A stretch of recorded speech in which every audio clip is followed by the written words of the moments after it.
Assalamualaikum warahmatullahi wabarakatuh. Kami kelompok 1 akan menjelaskan tentang basis data untuk materi pertama. Database atau biasa disebut basis data adalah sekumpulan data atau informasi yang teratur berdasarkan kriteria tertentu yang saling berhubungan.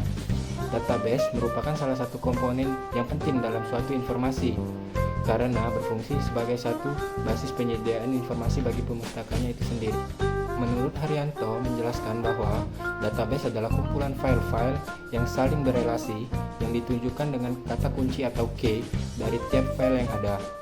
Satu database menunjukkan satu kumpulan data yang dipakai dalam satu lingkup tertentu. Terima kasih. Ada tujuan utama dalam penggunaan data dalam sebuah basis data adalah agar kita dapat memperoleh data yang kita cari dengan mudah dan cepat. Pemanfaatan basis data dilakukan dengan tujuan yaitu 1. Kecepatan dan kemudahan.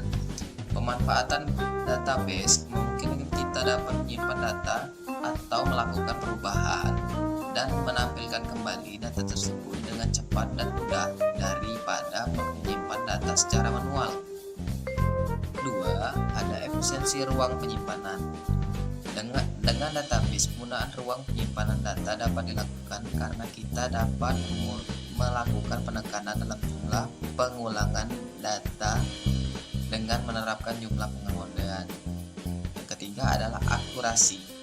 Pemanfaatan perkodean atau pembentukan relasi antara data dengan penerapan aturan atau database tipe data dapat diterapkan dalam database yang berguna untuk menentukan ketidakakuratan pemasukan atau penyimpanan. Yang keempat ada keamanan atau security. Dalam sejumlah sistem aplikasi, pengolahan data tidak menerapkan aspek keamanan dalam menggunakan database, tetapi untuk sistem yang besar dan serius, aspek keamanan juga dapat diterapkan. Kelima, terpeliharanya keselarasan data. Apabila ada perubahan data pada aplikasi yang berbeda, maka secara otomatis perubahan itu berlaku untuk keseluruhan. Yang keenam, data dapat dipakai secara bersama-sama oleh beberapa program aplikasi secara batch maupun online pada saat bersamaan. Yang ketujuh, dapat diterapkan standarisasi. Dengan adanya pengontrolan yang terpusat, maka DBA dapat menerapkan standarisasi data yang disimpan sehingga memudahkan pemakai pengiriman maupun penukaran data.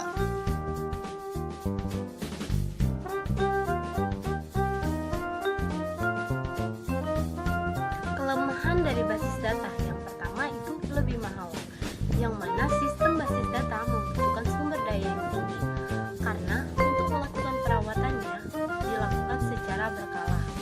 Yang kedua itu proses backup, cukup memakan waktu, yang mana sistem basis data mencakup banyak file, sehingga jika dilakukan backup akan menghabiskan banyak waktu.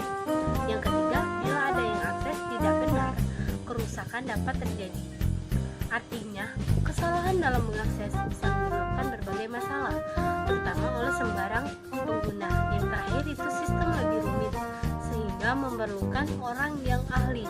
Artinya, sistem basis data sangat kompleks, tidak sembarang orang bisa menanganinya, terutama dengan berbagai macam resiko, sehingga hanya orang ahli yang bisa menanganinya.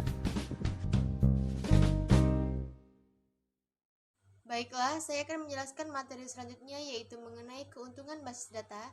Yang pertama yaitu mengurangi pengulangan data, yang kedua mengintegrasikan data, yang ketiga yaitu mengambil data secara tepat dan cepat, dan yang keempat yaitu meningkatkan keamanan data. Baiklah, saya akan menjelaskan tentang komponen sistem basis data. Yang pertama ada perangkat keras atau hardware. Perangkat keras merupakan pendukung operasi pengelolaan data seperti CPU, memori disk, terminal, dan sebagainya. Yang kedua, sistem operasi.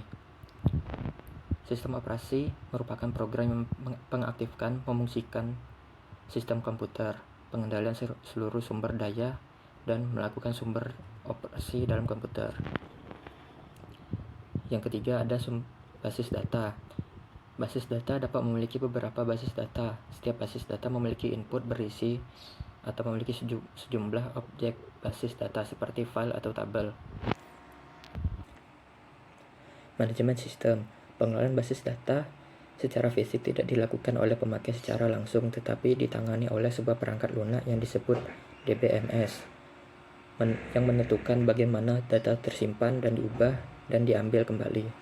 Yang terakhir adalah pemakai atau user. User merupakan bagian yang melakukan interaksi dengan basis data secara fisik dan melakukan manipulasi data dengan program yang ditulis dalam bahasa pemrograman. Sekian, terima kasih. Selanjutnya ada jenis-jenis database. Yang pertama, Relational database. Database jenis ini dapat menyimpan data dengan rinci agar dapat dioperasikan dari seluruh organisasi. Dalam hal ini, mereka juga dapat disebut subject area database atau transaksi database atau produksi database. Selanjutnya ada Relational database. Jenis database yang satu ini bisa dibilang yang paling populer. Hal ini dikarenakan dengan menggunakan relational database, user dapat mengakses atau mencari informasi dalam tabel yang berbeda-beda. Selanjutnya ada distributed database. Sesuai dengan namanya, database yang satu ini dapat mendistribusikan data-data secara tersebar, namun saling berhubungan serta dapat diakses secara bersama-sama. Yang terakhir ada external database. Database ini mampu menyediakan akses ke bagian eksternal. Data yang disimpan nantinya akan digunakan untuk keperluan komersial.